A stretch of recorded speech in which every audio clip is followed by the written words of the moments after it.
دوستو، مختار ثقفی تاریخ اسلام کے ان چند حکمرانوں میں سے ایک ہے کہ انہوں نے بنو امیہ کے خلاف تلوار اٹھائی اور کربلا میں حسین ابن علی کی شہادت کا بدلہ لیا اور سینکڑوں قاتلان حسین کو قتل کیا، جس میں شمر بھی شامل تھا، جس نے امام حسین کا سر جسم سے علیحدہ کر کے نیزے پر دمشق بھجوایا تھا، اور ہرملہ بھی، جس نے امام حسین کے 6 ماہ کے بیٹے علی اصغر کو تیر سے شہید کیا تھا۔ وہ محبان اہل بیت سے تھے۔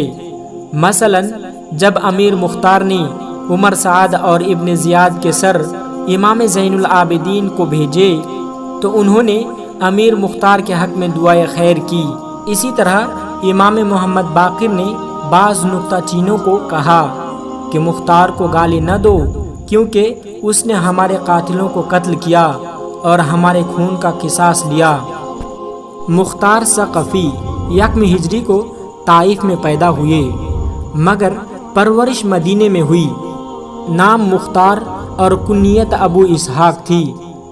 تعلق بنی حوازن کے قبیلے ثقیف سے تھا، اس لیے انہیں مختار ثقفی بھی کہا جاتا ہے۔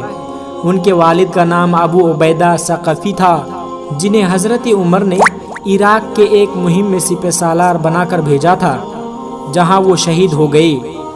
مختار ثقفی کے بچپن میں ایک بار حضرت علی رضی اللہ تعالی عنہ نے آپ کو کھیلتے ہوئے دیکھا تو شفقت سے آپ کے سر پر ہاتھ پھیرا اور انہیں گود میں اٹھا کر فرمایا، یہ میرے حسین کے قاتلوں سے انتقام لے گا۔ مختار ثقفی عبید اللہ ابن زیاد کی قید میں اہل بیت سے محبت کرنے کے جرم میں قید رہے، جس طرح امام حسین کی شہادت کے وقت بیشتر محبان علی کو قید میں بند کر دیا گیا تھا۔ تاریخ میں قیدیوں کی یہ تعداد کئی لاکھ لکھی ہوئی ہے، یعنی کوفے کے اہل بیت سے محبت کرنے والوں کو قید کر کے عبید اللہ ابن زیاد نے ایسے دین فروش افراد کے سپرد کوفہ کر دیا جنہوں نے امام حسین کے بھیجے ہوئے اپنے خاص سفیر اور تایا ذات بھائی مسلم بن عقیل کو یکم و تنہا کر دیا، اور یوں انہیں حالت مظلومیت میں شہید کر دیا گیا۔ مختار باہر کے واقعات سے بے خبر اس بات کی توقع لگائے ہوئے تھے کہ ہمارے آقا حسین کی آمد کے ساتھ ہی یہ سختیاں ختم ہو جائیں گی، اور امام حسین کو ان کا جائز حق خلافت، جو معاویہ کی روایتی اموی مکاری اور دغابازی کے سبب امام حسن کی حکومت سے دستبرداری کا سبب بنا، امام حسین کو مل جائے گی۔ مگر جب امیر مختار کو امام حسین رضی اللہ تعالی عنہ کے عالم مظلومیت میں شہید ہونے کی خبر ملی، پھر آپ کی رگوں میں خون کی طرح دوڑتی اہل بیت سے محبت نے آپ کو مجبور کیا کہ قاتلوں کے ناپاک وجود سے زمین کو پاک کر دیں۔ ابن زیاد خواہش کے باوجود ممکنہ سیاسی و دیگر وجوہ کی بنا پر انہیں قتل نہ کر سکا۔ مختار ثقفی عبداللہ بن عمر کی بہن کے شوہر تھے، اور ان کی اپنی بہن کی شادی حضرت عبداللہ بن عمر کے ساتھ ہوئی تھی۔ قید سے رہا ہونے اور واقعات کربلا سے آگاہی کے بعد امیر مختار نے قسم کھائی کہ قاتلان شہدائے کربلا کا بدلہ لیں گے۔ پہلے مختار ثقفی نے عبداللہ بن زبیر کے خروج میں ان کا ساتھ دیا، مگر جب عبداللہ بن زبیر نے حجاز میں اپنی خلافت قائم کر لی تو ان سے اختلافات پیدا ہو گئے اور وہ مدینہ سے کوفہ چلے گئے۔ وہاں اپنی تحریک کو منظم کیا اور 685 عیسوی میں خروج کیا۔ اس وقت ان کے ساتھ ابراہیم بن مالک بھی مل گئے تھے، جو ایک مشہور جنگجو تھے، اور ان کے پاس اپنی کچھ فوج بھی تھی۔ انہوں نے بصرہ اور کوفہ میں جنگ کی اور بے شمار قاتلان شہدائے کربلا سے بدلہ بھی لیا، جن میں عمر بن سعد، ہرملہ، شمر، ابن زیاد، سنان بن انس وغیرہ شامل تھے۔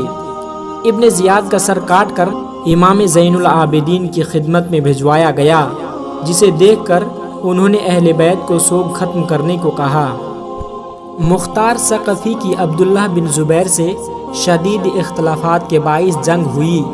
ادھر بنو امیہ کا اقتدار ان کے نواسۂ رسول صلی اللہ علیہ وسلم سے دشمنی اور ان کے خون سے ہاتھ رنگے ہونے کے سبب ان سے چھن گیا، اور مختار کی دشمنی میں بنو امیہ کو ان کے خلاف نت نئی خود ساختہ باتیں مشہور کر دیں۔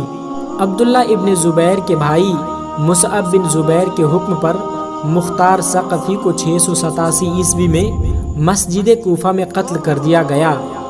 یہ 15 رمضان سن 67 ہجری کا واقعہ ہے۔ اس کے بعد مختار ثقفی کے خاندان کو قتل کر دیا گیا، جس میں ان کی ایک بیوی عمرہ بنت بشیر بن نعمان انصاری بھی شامل تھی، جو مدائن میں رہتی تھی۔ ان کو مصعب بن زبیر کے حکم پر قتل کیا گیا، مگر کوفہ میں رہنے والی بیوی ناریہ بنت سمرہ بن جندب کو مصعب بن زبیر نے معاف کر دیا۔ دوستو، اس طرح سے تو مختار ثقفی نے اہل بیت اور حضرت امام حسین رضی اللہ تعالی عنہ کے خون کا بدلہ لے لیا، لیکن وہ اپنے خاندان کے خون کا بدلہ نہ لے سکا اور وہ اس دار فانی سے کوچ کر گئے۔ دوستو، یزید کی آزادی میں حضرت امام حسین رضی اللہ تعالی عنہ بہت بڑی رکاوٹ بنے ہوئے تھے۔ جب حضرت امام حسین رضی اللہ تعالی عنہ کو 3 دن کا بھوکا پیاسا شہید کر دیا گیا، اور آپ کی شہادت کے بعد یزید بالکل ہی بے لگام ہو گیا۔ پھر ہر قسم کی برائیوں کا بازار گرم ہو گیا۔ زنا، لواطت، حرام کاری، بھائی بہن کا نکاح، سود اور شراب وغیرہ رائج ہو گیا۔ نمازوں کی پابندی لوگوں میں سے اٹھ گئی۔ پھر اس کی شیطانیت یہاں تک پہنچ چکی تھی کہ 63 ہجری میں مسلم بن عقبہ کو 12 یا 20 ہزار کے لشکر کے ساتھ مدینہ طیبہ اور مکۃ المکرمہ پر حملہ کرنے کے لیے بھیجا۔ اس لشکر نے مدینہ المنورہ میں طوفان برپا کر دیا۔ قتل و غارت گری بہت بری طریقے سے کی گئی، لوگوں کے گھروں کو لوٹ لیا گیا، 700 صحابہ کو بے گناہ شہید کر دیا گیا، اور تابعین وغیرہ کو ملا کر کل 10,000 سے زیادہ لوگوں کو شہید کر دیا گیا۔ لڑکوں کو قید کر لیا گیا، اور یہاں تک ظلم کیا گیا کہ پاک دامن عورتیں بھی اس ظلم سے بچ نہ سکی۔ مسجد نبوی میں گھوڑے باندھے گئے، ان کی لید اور پیشاب منبر اطہر پر پڑے رہے۔ 3 دن تک مسجد نبوی میں لوگ نماز نہیں پڑھ سکے، صرف حضرت سعید بن مسیب جو تابعین میں سے تھے وہاں حاضر تھے۔ آخر میں ظالموں نے ان کو بھی گرفتار کر لیا، پھر دیوانہ سمجھ کر چھوڑ دیا۔ دوستو، یہ تو تھی مدینہ منورہ پر یزید کے ظلم کی کہانی۔ دوستو، حضرت امام حسین رضی اللہ تعالی عنہ کے گھوڑے کا نام ذوالجناح تھا۔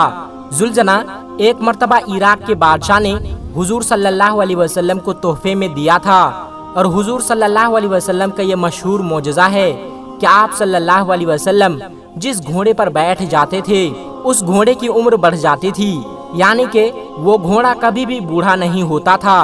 دوستو، اس گھوڑے کی رفتار، اس کی خاص آواز اور اس کی خوبصورتی کی وجہ سے گھوڑے کا نام ذوالجناح رکھا گیا تھا۔ جب بھی یہ گھوڑا میدان جنگ میں حملہ آور ہوتا تو ایسا لگتا کہ یہ گھوڑا اڑ رہا ہو، اس لیے اس کو ذوالجناح یعنی 2 پر والا گھوڑا کہا جانے لگا۔ دوستو، حضرت امام حسین رضی اللہ تعالی عنہ کو بچپن سے ہی اسی گھوڑے سے لگاؤ تھا۔ ایک مرتبہ امام حسین رضی اللہ تعالی عنہ حضور پاک صلی اللہ علیہ وسلم کے پاس گئے۔ آپ اپنے گھوڑے کے پاس موجود تھے۔ اس وقت آپ صلی اللہ علیہ وسلم کے کچھ ساتھی بھی موجود تھے۔